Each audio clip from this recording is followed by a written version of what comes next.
Ooh, welcome everybody to WagerTalk Today. 2 NFL games going tonight.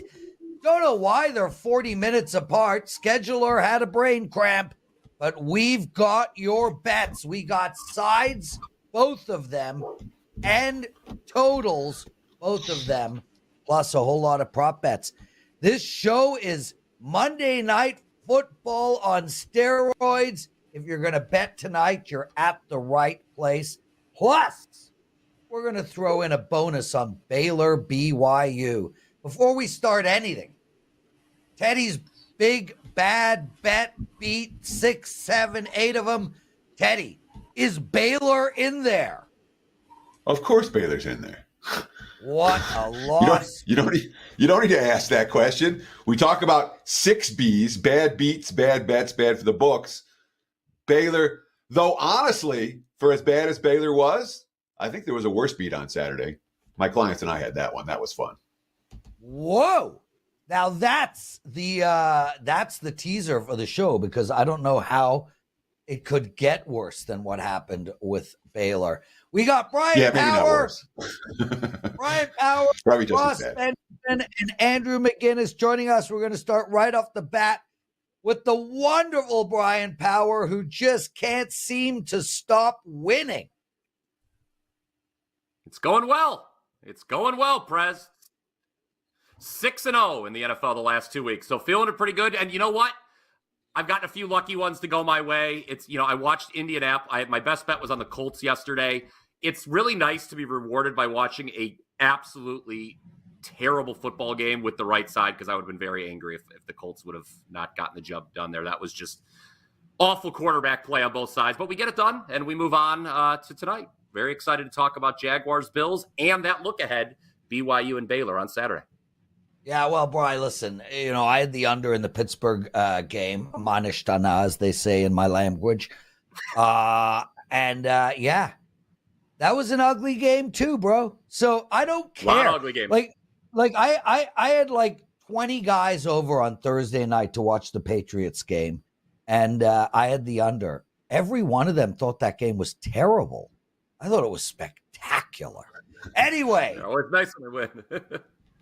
Jaguars playing tonight, and Teddy, I'm going to jump into and ask a follow-up here, if you don't mind, because I know your thoughts on this game. You did a big game breakdown on it last week.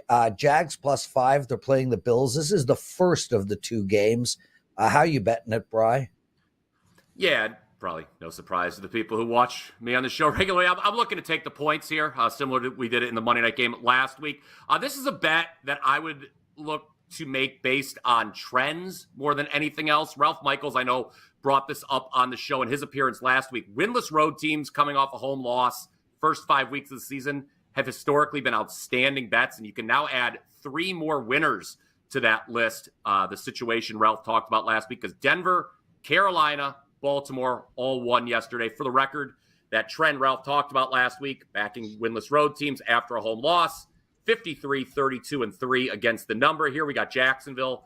They lost at home to Cleveland last week. They are now going on the road, of course, to Buffalo. Things seem bad for the Jaguars. This is a team I expected more of, obviously, this year. But keep in mind, Prez and Teddy, the Jags' 2 losses this year were by a combined 8 points.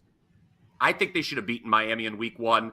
They fumble what would probably have been a game-clinching touchdown into the end zone. Next thing you know, Miami comes back, steals the game. And then last week, the Jags outgained the Browns. They didn't turn the ball over. Usually that's a recipe for success, but alas, it was not on that occasion. Now, Buffalo, 2-0 on the season. We all know this, but they actually trailed Arizona by 2 touchdowns in the first half of week 1. Then last Thursday, the blowout win over the Dolphins, right? But I thought that was more about Miami imploding, Teddy, than anything else. Tua obviously got hurt in that game, and honestly, he was playing poorly before the injury, which left the Dolphins DOA. So again, this one, again, this league, the margins are just razor thin. I think it's hard. Look, we've seen teams across the league struggle as favorites. I would take the points with a desperate Jags team that cannot afford to lose this game. Well, let me ask you this. We've seen a pretty remarkable run for underdogs and bigger underdogs in the NFL. I've got dogs at +5.5 or higher, 13-2 against the spread this season. They went 4-0 straight up yesterday. The Giants beat the Browns. The Broncos beat the Bucks. The Panthers beat the Raiders. The Rams beat the Niners. The Jets did cover on Thursday Night Football. And week 1, the Lions covered against the Rams in overtime. That's the only 2 point spreads this year where a favorite of 5.5 or higher has covered the number. Is that a piece of the equation? Is the NFL the ultimate parity league now? And are underdogs going to continue to be the way to go like they have been through the first couple of weeks? Yeah, I mean, it's what I always look for, generally when coming on the show. The bookmakers will adjust. Interestingly enough, it looks like we're poised to have our first double-digit favorite of the season next week, looking at the WagerTalk Live odds screen with the 49ers and New England. But, yeah, I mean, it's just hard in this. I mean, the quarterback play, Teddy, I mean, you watch all these games. The quarterback play across this league is so bad. I mean, Josh Allen's one of the good ones for Buffalo, obviously. I just think, I mean, how many games come down to one possession? Even something like Baltimore and Dallas we were talking about before the show. Dallas looks dead in the water. They rally to make it a one-possession game at the end. It's hard to cover these numbers in the NFL on a week-to-week basis. And Jacksonville, again, I don't think they're going to fire Doug Peterson, but, the unemployment office in Duval County, they might be calling it up if he gets blown out in this game. Bryan Power joining us, everyone. 6-0 in his last 6 NFL bets. And Bryan, I want to stay on this game for a sec. Just to add to all of these statistics, yesterday, 0-2 teams went 6-1 against the spread. Both the Jags and Bengals are coming into tonight's game 0-2. Yeah, Bryan, I do have a question, but go ahead. No, I was going to say, and the one 0-2 team that did not get the job done at the betting window was actually a 3-point favorite, Tennessee, 2.5-point favorite. So just kind of tying it all up here, everything we've been talking about on the show. So, Bryan and Teddy, please, I'd like to hear your thoughts here, too, because somehow last week, and you mentioned you did not discuss this in a big game breakdown, but you and I discussed this either on air or off, and you were like, the Jags, I'd rather be on a team that had playoff aspirations, sitting at 0-2 in a must-win spot. And here's my question. Maybe the Jags are just bad. I watched both games against them, and they put together a really good first half against Miami and a really good second half last week. They have not been able to put together 60 quality minutes. Trevor Lawrence does not look good. The offense does not look like they're in sync. Doug Peterson does not look like this almighty coach that he is. Maybe this Jags team just isn't as good as we thought coming into the season. I don't want to go anywhere near the Jags tonight. Bri? It's been a while since Trevor Lawrence won a football game. I think the only game the Jags won down the stretch was with a backup quarterback. But look, we would have said this about a lot of 0-2 teams going into yesterday. Look how the Giants looked going into yesterday. Look at how Denver looked. Bo Nix couldn't complete a pass longer than 5 yards. All of a sudden, he goes against the suspect Bucs secondary, and look at him. And there's a lot of variance that happens in these games. That's why I like taking the underdogs. There's just a couple key plays, whether it be a fourth down, a turnover, that can go the right. Jacksonville hasn't had something go right for them, in a long time, quite frankly. You have to probably go back to the middle of last season. Since the Chargers comeback of 2 playoffs ago. Teddy covers, any thoughts? No, the Jags were fine for most of the season last year. They just collapsed down the stretch, so they've been pretty good. Let's move on to the next game that we have, because obviously Monday's a hard out day because we have the opening line report. Hopefully this week live and proper, 10 a.m. Pacific time. It's coming up just less than an hour from now. So let's shift our focus right here, Bryan, and talk about a little college football Saturday. Baylor, BYU. BYU coming off a pretty impressive upset, blowing out Kansas State. Baylor coming off the game I'm going to talk about in bad beats, bad bets, and bad for the books in just a few minutes. An absolute disaster at the end of the first half and then at the end of the game for Baylor. Can they bounce back here, or is that loss primed to linger for the Bears? Yeah, I know everyone really likes to look ahead to the weekend, so I figured give us something to think about here with BYU and Baylor. BYU, Teddy, is now in the top 25. I don't think anybody was projecting that at the start of the season, but give them credit. They're 4-0 straight up and against the number, but I think it's a good time to jump in and fade the team from Provo. You mentioned the blowout win over Kansas State, 38-9. Teddy, I know you love to open up these box scores after the fact, dig for some information. It was a very misleading final, in my opinion. I'm not saying BYU didn't deserve to win the game. I'm saying winning 38-9 didn't tell the full story. They were actually outgained 367 to 241. You don't see that very often in a 38-9 win. The Cougs, they went from down 6-0 to up 31-6 pretty quick on both sides of the half. The key, 2 non-offensive touchdowns. One was a fumble return, the other a long punt return. I will quote Ralph Michaels again when he saw in our little group chat before the show that I was going to be talking about this game. He passed this nugget along.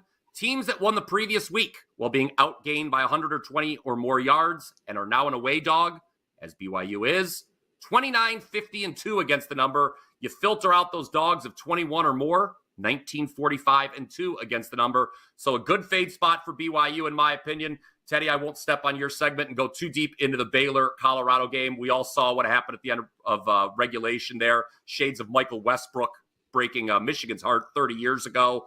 That was a game the Bears led most of the way. They were up 2 touchdowns at one point before losing in overtime.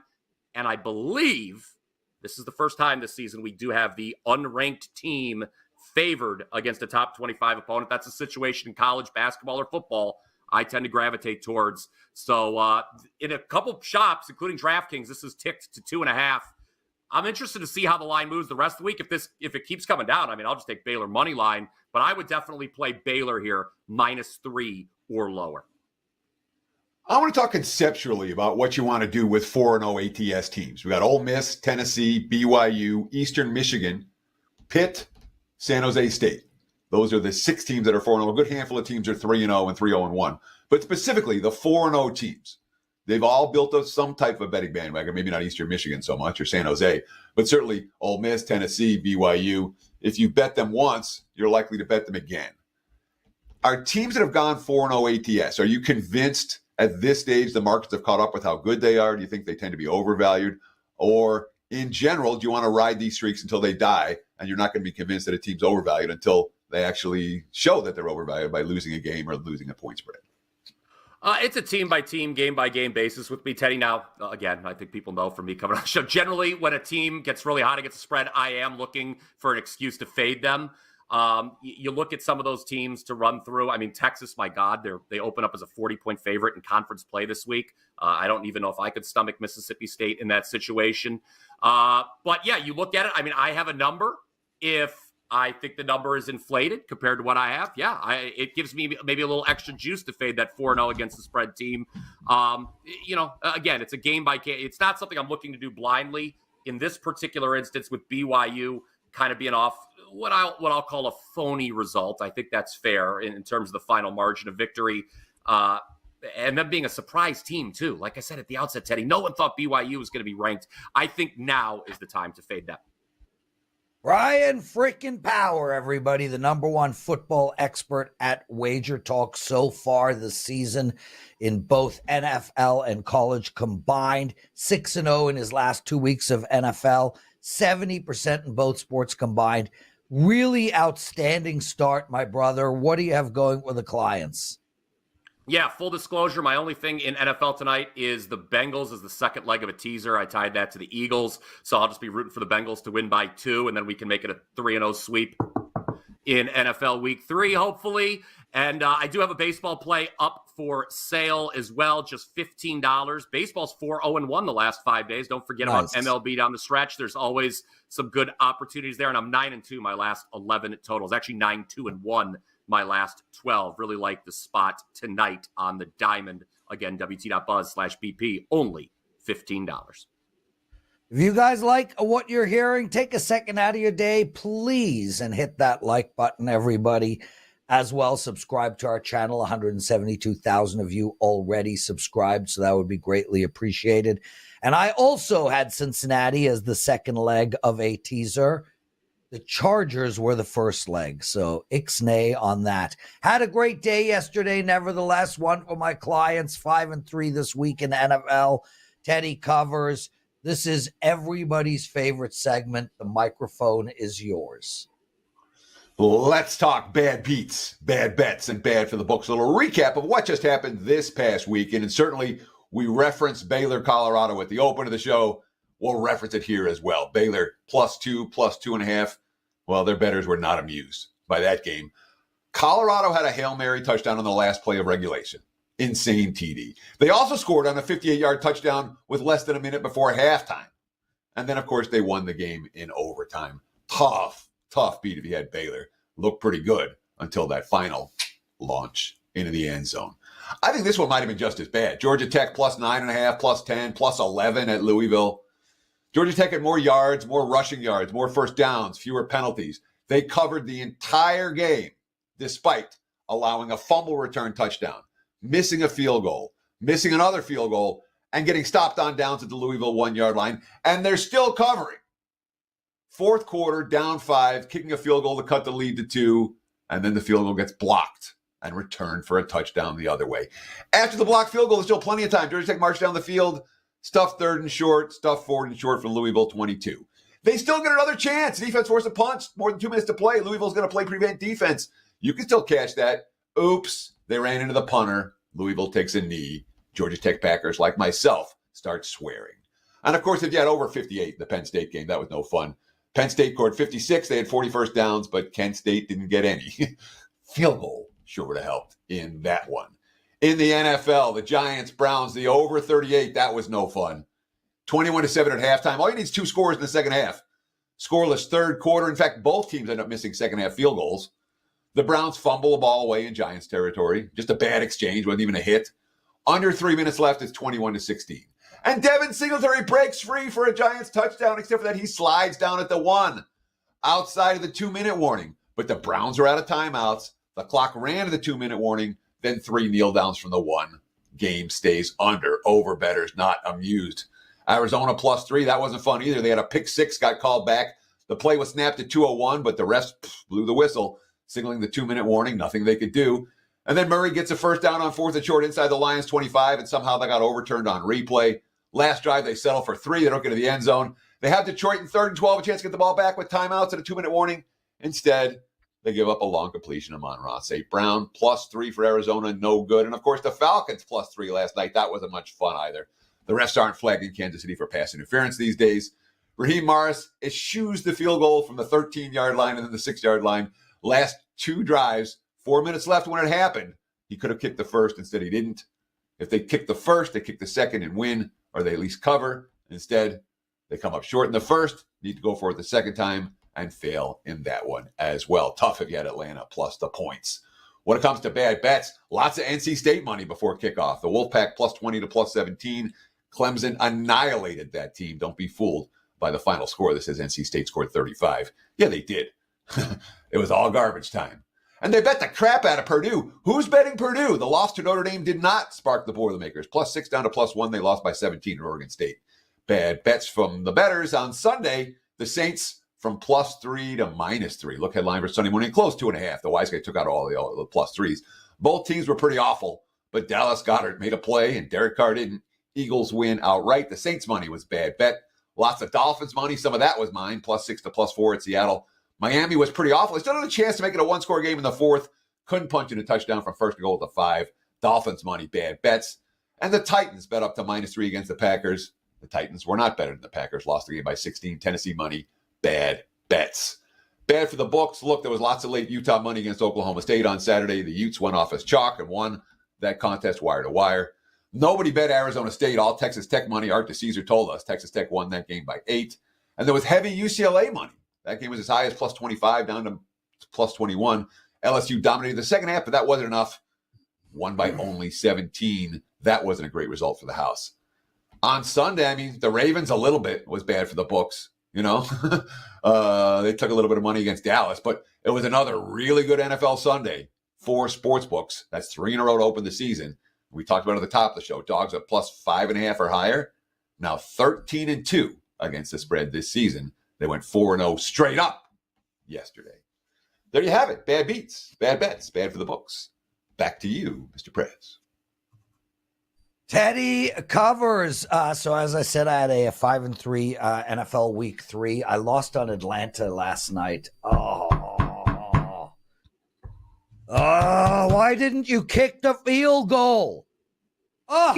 So much to talk about. I'm just gonna diarrhea it for a second. Don't understand why. I don't understand the coaching in football right now. I don't understand why Atlanta didn't kick a field goal there. There was about 5 minutes, 4.5 minutes left on the clock. Kick a field goal. Either way, no matter what, even if you get a touchdown, there, you still have to stop Kansas City. So kick a field goal and stop Kansas City. Kick it again. You would have won the game had you have kicked the damn field goal. As for Philadelphia's coach, and I have no interest in this game, no sour grapes, what the hell is this guy thinking? Going for it on 4th down before the half with 12 seconds to go. You understand if you get the first down there, you're still kicking a field goal. And then the end of the game, brain cramps galore. It looks like Sean Payton has got the memo. Stop getting Bo Nix to throw the ball 50 times in a game. I appreciate, Sean, that you listen to me. Okay, I got the message, Teddy. We have a hard out. I'll shut up. But I have so much more to say. The Atlanta coach, the Philly coach, just idiots. That's why you have your own show, Lawrence, for you to give out all those, all your opinions and information. No. Yes. No. That show is sacrilege. That show beat the opening line report and views last week, and probably the only reason was you went a day late. I forgot about that. Damn it. Yeah. We got the place burned down when we were doing the show live the first day. I know. That was always fun. I know. Anyway. Ross Benjamin, my man. How are you, Ross? Hey, I'm great. That might have been the most informative last 5 minutes that I've ever heard in this show right now. And it's a great show. I don't want to make light of anything else that's ever been done. Teddy's Teddy, big game. What you just had to say. I think, for those of you out there who just want free winners, you just listen to some great stuff right there. It was educational. And, it's like, do you want the answers to the test, or you want to find out how you get the answers to have an A on the test? And these guys provided some excellent information right there. Tremendous job, guys. Thank you, Ross. And Ross with the teach a man how to fish analogy. Kick the damn field goal. Raheem. Killed me too. Killed me too, moron. Anyway, dude, I was on the dude. One quick thing. There needs to be a rule change in the NFL. Teddy, I got you, man. We'll get you out of here at 12:45. There needs to be a rule change in the NFL. If there's about to be a safety and you throw the ball to a lineman, that's not a penalty. You should not be allowed to avoid the safety that way. I'm just saying for the record, Dak and the Dallas Cowboys, that was a safety and is a bullshit rule. Again, didn't matter to me. I had the over, so it did matter because my God, that over took life off of me. I needed 2 points. They missed 2 extras twice. Okay. Ross, Buffalo is playing Jacksonville. How are you betting this game? All right. I'm glad you asked, because this is a tough one in terms of the side for me. But I'm going to look at the total here, and I'm going to look at both totals in tonight's game. And folks, let me just preface this. These 2 totals I'm giving you for Monday Night Football are my premium selections on the site. So if you're watching, you're getting my premium plays for free. Nice. Jacksonville's coming off an 18-13 home loss to Cleveland. They also lost their season opener 20-17 at Miami. During that 0-2 start, the Jaguars have averaged just 295 yards of total offense a game. Now, if you look at Buffalo and you look at the fact they scored 31 and 34 points in the first 2 games on the way to a 2-0 start, it's very misleading, Teddy, because they've averaged less than 300 yards of total offense in both of those games. So since Joe Brady has taken over as the Bills' offensive coordinator midway through last season, the Bills have become a more run-heavy team. And now you lose Gabe Davis to free agency. You trade away Stephon Diggs. You have a very inexperienced offensive wide receiver crew. And you know what? Again, I see the Bills very conservative in the first two games in terms of their game plan of running the ball much more than passing the ball. 59 runs as opposed to 42 passes. And their defense has given up just one offensive touchdown combined in 12 points over the last 6 quarters of action. Here's another thing. Monday night football angles. And if those of you who have been following me a while know that part of my handicapping prowess is my NFL or college football betting angles. Anytime you have a Monday night team like Jacksonville that has a total of 43-49, and they're coming off a loss in their previous game, those games resulted in going 41-5 to the under since 2019. So I'm going to go Jacksonville Buffalo under 45.5. So, Ross, you were on last week, and you got really mad because you and I had different power ratings. So I'm not going to ask you any more power ratings questions. But you did. You're like, check your power ratings. Syracuse is way better. And then Syracuse, of course, loses outright. I know. But I kiss that. Yeah. But we will have power rating differences sometimes, and I will ask you about them sometimes. Nonetheless, with this one, I want to ask you about that trend. Because that's, what do you say, 41-5? Right. That's a trend that, to me, doesn't make any intuitive sense. It's one of these things why is that happening? So is that something, is that static, or is that something that, can you think of a rationale why these games are going under the way they are? Well, if you look at most totals in the NFL, they fall between that 43 and 49 parameter that I mentioned. Monday night, I go by sample size, and this is a pretty large sample size to tab it as coincidental. So Teddy, just one extra day of rest. I can't put my finger on it, but that's why I prefaced before I even gave you the betting angle on each team's offensive and defensive prowess. So I'm going to lean more on that and say, look, I'm not going to question a betting angle that's 41-5 since 2019.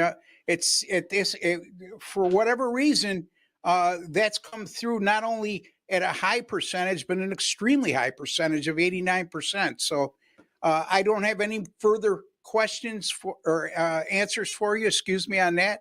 And by the way, you were right on the power ratings, and I tip my hat to you. Like I told the viewers last week, it's neither one of us are trying to make each other look bad. We're just doing our job. And that's really important. I appreciate that, Ross. And I wasn't trying to give you grief. I was just making fun of you. No, it's not at all. But the whole point of this is that it's not about me me trying to, I got you. We're here to the rising tide lifts all boats. It's all about, let's give the viewers good information. Let's give them both sides to a story, and let's let them make their own decisions. And that's why the viewers love you so much, Ross, because you're really good. Let's move on, guys. Let's move on. The circle jerk has come to an end. Ross, we know you like the under in the first game, and I've been privy to what you like in the second game. It's the under 2. Tell us why. Yeah, it's similar betting situation. Again, a Monday night betting angle, but let's just look at Cincinnati coming off that gut-wrenching 26-25 loss at Kansas City. You couple that with a 16-10 home loss to New England in their season opener, and they find themselves in an 0-2 hole.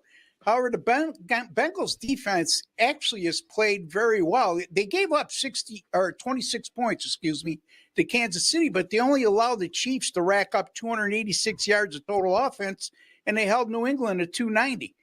So their defense has been pretty a lot better than what their point per game average might even indicate, especially last week's performance. Washington has been a run-heavy offense throughout the first 2 games, Teddy. They've run the ball 65 times, despite a rookie quarterback and Jaden Daniels. The Commanders have not turned the ball over yet. The Commanders' defense will be facing a Cincinnati pass-happy offense that has very little in the way of any running game throughout the first 2 contests. Specifically speaking, they passed the ball 63.1% of their offensive plays thus far, yet they're only averaging exactly 200 yards passing per game. So And going back to another betting angle on Monday night, since 2015, this one extends even further. Anytime you have a Monday night team with a total between 43 and 49, and they're coming off a road loss in which they allowed 23 points or more, like Cincinnati has, it resulted in these games playing 35-2 to the under, 94% since 2015. Give me this game to go under the total, Teddy. And no, I don't have any reasonable explanation why 35 of these 37 situations on Monday night have gone under the total. Ross Benjamin. Ross, outstanding stuff. I banned Teddy from asking you a follow-up. He had like a bunch of power ranking questions. Ross, we love having you on, brother. Guys, both of those plays are client plays for Ross Benjamin. Anything else you want to promote real quick? Yeah, college football, the last 2 Saturdays, folks, 8-1, had 3 straight up underdog winners on Saturday with Navy, BYU, and SMU. 74-50 in college football since September 9th of last year. That's good for 60%. And my clients have made a net profit of over $4,900. And also football totals. I just gave you 2 of them on a 32-20 run, which is somewhere around 60% and making a good deal of money. So thank you for having me, Prez. Teddy, have a great week, my friend. I'll talk to you guys on Friday. You are the man. Guys, at midnight tonight, we have an amazing promotion happening. It starts at midnight tonight, 90-day all-access package for only $849. That is every sport a bettor is making. It starts at midnight tonight. We will be pushing it again tomorrow, but in case any of you are looking to buy a large package today, you're better off to wait till midnight tonight. Teddy covers Andrew McInnis still to come. Some prop bets for us on tonight's football games. And you, my friend, have a big game breakdown. What is it? And of course, that 90-day plus 30-day all access pass is live right now. It started last night at midnight. Oh, you can get that for anybody at WagerTalk.com. And of course, well, let's talk big game breakdown. The Washington Commanders and the Cincinnati Bengals. Right now, look at the WagerTalk live odds screen. I'm seeing Cincy. It's a split line. They're at -7 and -7.5 for Cincinnati. Total 46.5 for this one. 0-2 teams did pretty darn good yesterday, and they have a pretty darn good long-term track record against 1-1 teams. Long-term, the better than 60% long-term. And we saw Carolina winning straight up at Vegas. The Giants won straight up at Cleveland. Indy beat Chicago. Denver blitzed Tampa. Baltimore beat Dallas. The Rams beat San Fran. The only team that didn't get the job done was Tennessee. And of course, they were a favorite in that ballgame. And in this case, the 0-2 team is clearly the better of the 2 teams. Washington is not a trustworthy team, particularly off a win. They had 7 scoring drives last week, all field goal. All they worked on this week is red zone offense. But it's a defense that's allowed 6.2 yards per play, number 29 in the NFL. Cincy has their receivers healthy, and they have a sense of urgency, obviously 0-2. But the flow for Cincinnati, there's a flaw for Cincinnati, I should say. Flaw.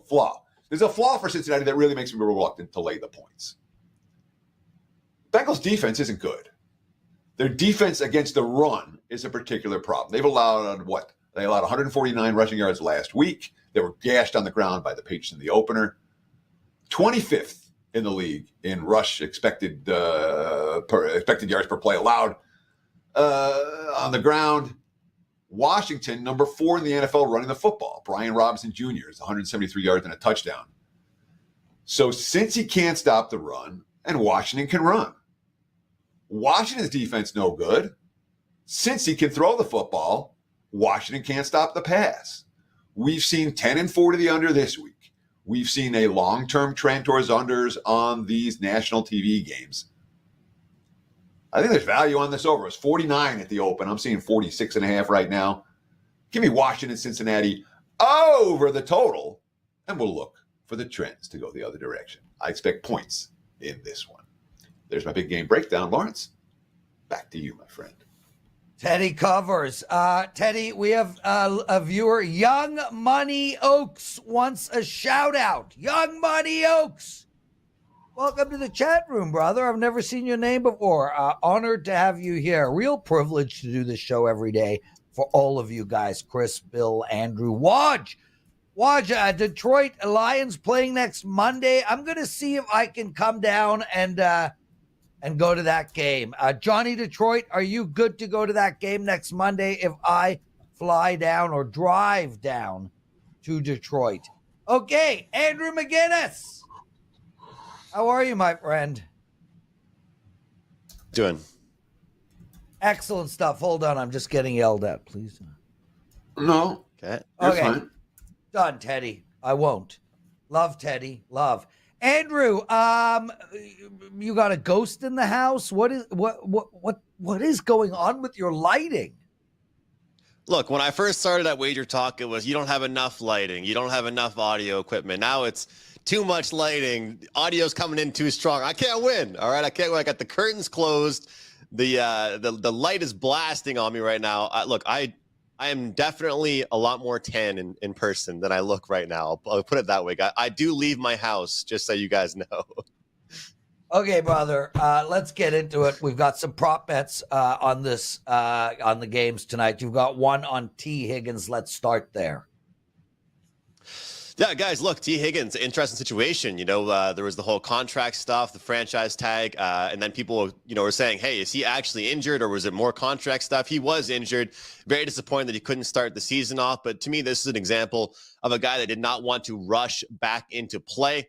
A lot of people might be skeptical about going and betting a player prop on a guy that's coming off an injury, but at this number of 45.5, I think it's a rather buy low situation here, and they're getting a really advantageous spot against the Washington Commanders defense that ranks 24th in passing yards allowed per game. And last season, they're bottom 5 in about every single passing defensive category that there can be. He's 5-2 to the over in this one in his last 7 games overall. In prime time, he's seen 3 of his last 7 games hit 100 yards. To me, this is a guy that is kind of really reliable. He's someone that Joe Burrow is going to be able to get involved early, and his yards after catch, he's averaging 26 yards for his longest reception each game in his last 10 games, but also what he's able to do after he catches the ball is going to be able to help us get up and over this number. He averages 5.6 targets per game over his last 10 games. To me, he's a guy that gets involved early and often in this game. You look at some of his peers, of course, like Jamar Chase, numbers just way bigger for Chase and some of the other receivers out there. I think Higgins at 45.5 is a really, really strong bet to make. And like I said, I think it's a really good spot. Obviously, a team coming in desperate, coming in hungry. And this is a spot here against the defense that can certainly take advantage of. Commanders get absolutely cooked, guys, against the Buccaneers. And then, they play Daniel Jones in their next game. So to me, Joe Burrow, Daniel Jones, a little bit of a different story here. I'll take Higgins over 45.5 receiving. Teddy? Muted, Teddy. Teddy is muted. Here's my question for you, Andrew. We got Cincy laying a touchdown / 7.5 in this ball game. Isn't this correlated? I feel like Higgins over is correlated with Washington plus the points. Because Cincy's going to throw the ball a lot more if they're in a competitive game, whereas if they're leading 28-0 at halftime, T. Higgins ain't seeing the field or the ball in the second half. Do you feel that same way, or am I reading too much into this? No, Teddy, I like the question. I'm not sure who it was that was on the show. I think it might have been last week I think at some point last week that mentioned yards, I believe, for Burrow. And my answer is pretty much you have to get there, by scoring and putting up yards to get the lead, right? So it's similar to, I guess, if I like Joe Burrow's passing yards tonight, the answer could be, well, hey, what if they get the lead early? Is he going to get those passing yards? And my answer is kind of like, hey, he has to get those passing yards by getting them the lead. So I just think this number is a little bit short here. I think he will get involved. And again, I think that we see some of the numbers he's put up over his last several starts. And the big thing for me here, guys, is that I don't think he's been rushed back by any means. We just got a late promo from head office. The promo is Casper. If you use it, Andrew will go to a tanning salon. Hold on. See if I can do this live on the show. However, Andrew, one of our listeners does mention Sticks is his name. Great name, by the way. He is enjoying your hair product. So, with that said, let's move our attention to a prop bet on Travis Etienne. Where are we going here, bro? Travis Etienne, guys, look, as far as quotes are concerned, from 1 week to the next, you can make money in the prop betting market. And the big thing I saw last week with the Jacksonville Jags, with all the players, the coaching personnel, time of possession. They need to hold on to the ball. They need to drive the field. They need to actually, develop momentum, move the chains a little bit here. And I think that Travis Etienne and his receiving yards is the perfect way for them to do it. Over his last 5 or 6 games overall, he's been pretty much strictly a rushing yard guy for the Jacksonville Jags, but he does have a history of catching balls. And I think that based on some of the routes that I looked that he's going to be running, obviously just short passes, it looks to me like Buffalo actually struggles against those. They give up a lot of balls in that kind of short passing range versus the long ball. They protect very well. And pretty much every quote that I saw was that this Jacksonville team needs to gain momentum throughout the game. They want to hold on to the ball. And the dink and dunk, to me, seems to be the best possible scenario to look at. And as far as Trevor Lawrence, he's been getting a lot of flack lately, guys. A lot of people coming after a guy like Lawrence. He makes up for a bunch of bad throws by one 70-yard play or whatever it might have been last week. And it looks good on him. But you know what? I think momentum is important for him as well. So very simple for me, guys. 20.5 receiving yards here. I think that it's important for them to stay on the field, keep Buffalo off the field. 20.5 is the bet I'm going over with Travis Etienne. Etienne with 21 receiving yards in his first 2 games. Andrew McInnis says, expect more, not less, tonight. You have an NHL bet for us, a future bet, before we let you go. Why don't you talk about that? Who's going to win the Calder Trophy? Teddy, I think Macklin Celebrini is going to win the Calder Trophy. He plays for the San Jose Sharks.